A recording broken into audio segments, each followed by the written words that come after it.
Hey there, so today we have another review. This is, oh, Jesus Christ. Woo! All right.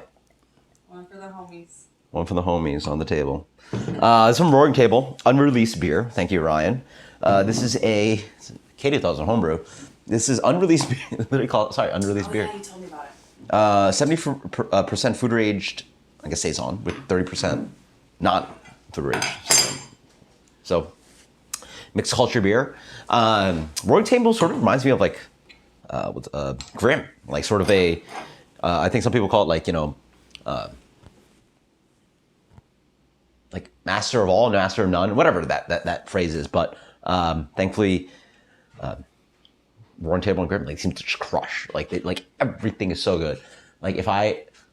Not that I ever want to own a brewery, but if I ever did something, yeah, I'd want to just crush everything. Like just do everything well. Well, at least stuff I like, but that's a wide range of styles, right? So anyway, haven't and never had anything mixed fermentation from them. Let's see how this guy turns out. Beer comes in a light to medium gold color, has a medium haze to it, wonderful tiny bubbled head, obviously lively carbonation on this one guy. The beer is 6%, yeah. I miss Brett for days, right? That's just like a really, really nice kind of like Brett beer.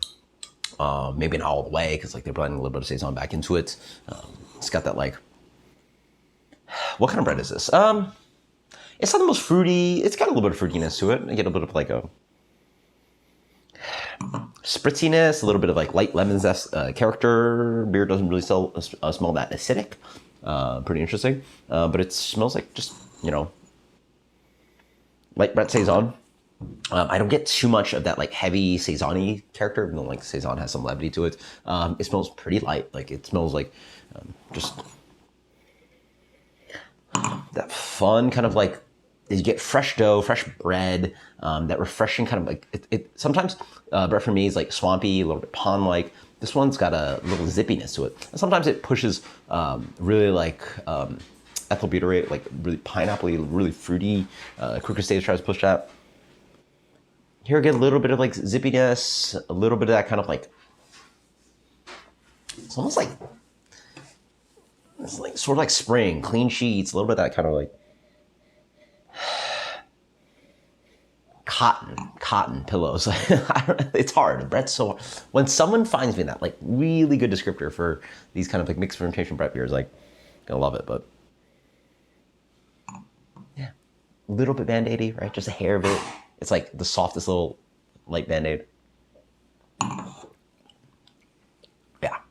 Oh, wow. Has a nice kind of acidity to it. So you don't really smell it, but on the back end, this beer has a nice, like, pretty tartness. It's like not quite sour, but full tart.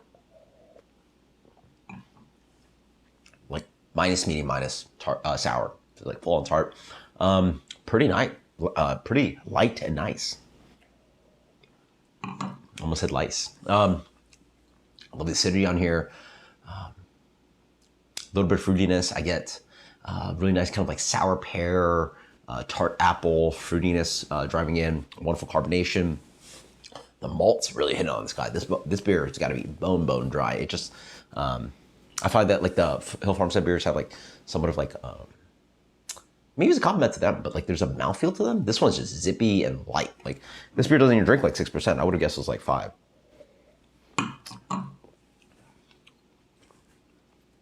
I love the acidity on it. It's definitely like on the medium plus side where Hill Farmstead is. I've had beers that are like low on acidity. I've had batches like, oh yeah, this is definitely tart. And this is definitely there with the tartness that Hill Farmstead hits. Pretty beer, just clean, crisp. I don't really get like much oak tannin, but like Foeder's big vessel. How much wood contact you're actually getting on a big vessel? Yeah. For me, I would like this is like super critiquey. Like this is one of my favorite styles. Like just like refreshing, light, a little bit of tart, Brett, just a delicious table beer. Something you just like. I would love to open one of these like every week or a couple times a week. Just have it with dinner, right? Just like it does everything. Like you can have with food, you can have without food, you can share it, you can not share it. Like this was like one of those beers. Like again, when I went to Hill Farmstead, I was like, I want the special releases, I want some growlers, cans, blah blah blah. But what I really need are $10 750s and give me like, I think I bought like 3 cases, like $10 a pop of world-class beer. How do you go wrong with that? I don't know what this beer is going to be. I don't know what the price point is going to be, blah, blah. But man, 750s of these beers, I just really wish, like, instead of like pastry stout and like, and smoothie sour and juicy haze and New England, blah, blah, blah, like more of this. I want more of this stuff. Just simple. I mean, it's obviously not simple. It's complex, but it's like Brett, carbonation, light acidity. And it's not even like the crazy stuff, right? The crazy stuff sometimes has peaches and other fruit in it, oak aging and more oak character to it. And then sometimes these mixed fermentation beers have way more acidity. They're really just sour beers, right? I love the place where it sits. It's like Brett, tart, light, you know, carb. Oh, yeah. Yeah. And the fun thing, yeah, this beer really drinks like it's like 5-ish instead of 6. Lovely stuff. Again, nitpicking, I feel like, I mean, I don't know how you do it. And I think that like there's like, you know, the rare skill of like being able to build these beers is like, I do wish there's a little bit more mouthfeel. And I mean, I guess like, you know, I obviously assume they use non-malted products, you know, your unmalted wheats and your spelt and your rye and blah, blah, and oatmeal, oats and blah, blah. Like, I wish there's a little bit more texture to the beer, right? Because for something just dry and with the acidity, a little bit more, just something there would be nice. And I assume part of the reason adding Saison helps like blend that down. The base beer, wow. I guess that beer would have been way more acidic, right? We're talking 70-30 blend. Maybe I'd push like 10% more into there, right? Right? Something like that. So again, there's nitpicking.